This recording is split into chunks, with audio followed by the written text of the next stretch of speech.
မ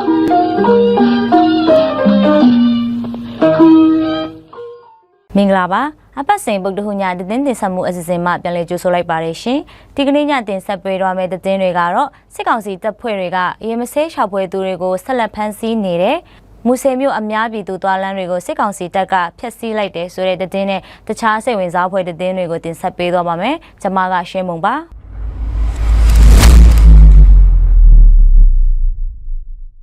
ဖားကမြို့အတွင်းစစ်ကောင်စီတပ်ဖွဲ့တွေကကြောက်စိမ်းကုမ္ပဏီတွေမှာအလုပ်လုပ်သူတွေနဲ့ရေမဆေးရှာဖွေသူတွေကိုဆက်လက်ဖမ်းဆီးနေပြီးတော့ငွေညစ်တောင်းခံတာတွေပြုလုပ်နေတယ်လို့ဒေသခံတွေစီကနေကြားသိရပါတယ်။စစ်ကောင်စီတပ်ကပြီးခဲ့တဲ့ကာလကတည်းကနေဖားကမော်စီစာအနီးစိန်စိန်ကြောက်စိမ်းကုမ္ပဏီမှာကြောက်စိမ်းတူးဖော်နေသူတွေနဲ့အယောက်30ကျော်ကိုဖမ်းဆီးခေါ်ဆောင်သွားပြီးတော့ဘယ်မှာဖမ်းဆီးထိန်းသိမ်းထားတာကိုလည်းမသိရှိရသေးဘူးလို့နှိစက်သူတွေစီကသိရပါတယ်။စစ်ကောင်စီဘက်ကအခုလိုမျိုးကြောက်စိမ်းကုမ္ပဏီတွေမှာအလုပ်လုပ်သူတွေကိုဖမ်းဆီးပြီးတော့ငွေညစ်တောင်းတာတွေပြုလုပ်နေုံမကဘတ်ဟိုးနဲ့အခြားစက်ပစ္စည်းတွေကိုလည်းတင်စီသွားပြီးတော့တင်သွားတဲ့စက်ရန်တရားတွေကိုမြန်မာငွေကျပ်300ကျော်နဲ့ထုတ်ယူခိုင်းတာတွေရှိတယ်လို့သိရပါတယ်။ဖားကတ်ကြောက်စိမ်းကုမ္ပဏီတွေမှာအလုပ်လုပ်သူတွေနဲ့ရေမဆေးရှာဖွေသူတွေကိုစစ်ကောင်စီဘက်ကဖမ်းဆီးသွားတာတွေမကြာခဏလှုပ်ဆောင်နေပြီးဖားကတ်မြို့တွင်ခိုးယူလူရမှုတွေလူသက်ခံရမှုတွေတစ်နှစ်ထက်တစ်နှစ်ပိုများလာတာကြောင့်ပြည်သူတွေရဲ့လုံခြုံရေးအတွက်စိုးရိမ်စရာဖြစ်နေတယ်လို့လည်းသိရှိရပါတယ်။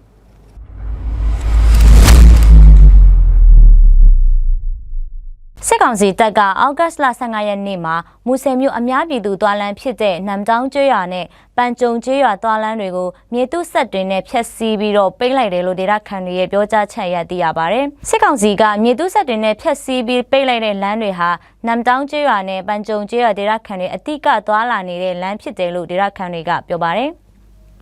အခုလိုမျိုးစစ်ကောင်စီတပ်ကအများပြည်သူလမ်းတွေကိုဖျက်ဆီးလိုက်တာကြောင့်တောင်ယာနဲ့လှေယာလုတ်ကင်နေကြတဲ့ဒေသခံပြည်သူတွေသွားလာရေးခက်ခဲနေုံမကနမ်တောင်းကျွော်နဲ့ပန်ကြုံကျွော်မှာအခုတလောစစ်ကောင်စီနဲ့ TNLA တွေစစ်ရဲလှုပ်ရှားတော်လှန်မှုတွေအမြဲလိုရှိနေတဲ့အတွက်ကြောင့်ဒေသခံပြည်သူတွေကျေးရွာအတွင်းတိုက်ပွဲဖြစ်လာမှာကိုစိုးရိမ်နေကြပါတယ်။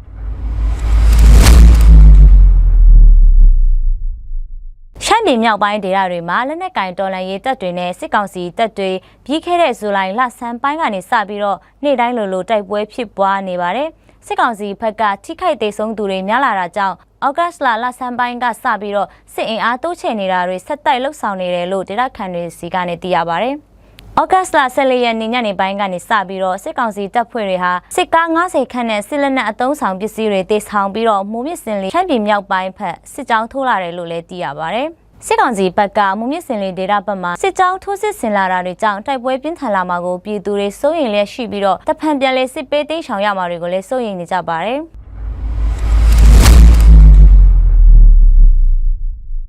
ဖားကတ်မနမော်ကြောက်တွင်းဟောင်းမြေစာပြိုကျမှုကြောင့်နှိမ့်မြုပ်ပျောက်ဆုံးနေတဲ့ရေမဆေးသမားချို့ရဲ့ရုပ်အလောင်းတွေကိုပြန်လည်တွေ့ရှိခဲ့တယ်လို့ကေစီရဲ့အဖွဲ့တွေထံကနေသိရပါတယ်။ကြောက်တွင်းမှာနှိမ့်မြုပ်ပျောက်ဆုံးနေတဲ့ရေမဆေးသမားတွေရဲ့ရုပ်အလောင်းကိုအောက်ဂတ်လ23ရက်နေ့ကနေစပြီးတော့ဖားကတ်ဒေသမှာရှိတဲ့တပ်ဆိုင်ရာလူမှုကွန်ရက်အတင်းနဲ့ဒေသခံပြည်သူများပူးပေါင်းပြီးတော့အောက်ဂတ်15ရက်နေ့မနက်ကျော်ကနေ28လောင်းကိုပြန်လည်တွေ့ရှိခဲ့ပါတယ်။အလောင်း22လောင်းကိုတော့တပ်ဆိုင်ရာမိသားစုဝင်တွေကတာဝန်ယူတကြိုလိုက်တာရှိပေမဲ့အလောင်း6လောင်းကိုတော့ဖားကတ်မော်ဝမ်းတင်ကြိုင်တပ်ဆိုင်ရာကနေတကြိုလိုက်ပြီးဖြစ်တယ်လို့သိရပါတယ်။တပ်ဆိုင်ရာအဖွဲ့အစည်းတွေကအသက်သေဆုံးသွားရတဲ့ရေမဆေးသမားတွေနဲ့တန်ရာရသူတွေအတွက်ငွေကြေးနဲ့အခြားလိုအပ်တဲ့ပစ္စည်းတွေကိုကူညီပေးပြီးတော့ကျန်းရှိနေတဲ့အလောင်းတွေကိုလည်းဆက်လက်ရှာဖွေနေဆဲဖြစ်တယ်လို့လည်းသိရပါတယ်။သတင်းတင်ဆက်မှုပြီးဆုံးသွားပါပြီ။အပတ်စဉ်ဗုဒ္ဓဟူးညသတင်းတင်ဆက်မှုအစီအစဉ်ကိုကြည့်ရှုနားဆင်ခဲ့ကြတဲ့ပရိသတ်အပေါင်းကိုစိတ်နှပြရှင်လန်းချမ်းမြေ့ကြပါစေရှင်။ကျေးဇူးတင်ပါတယ်ရှင်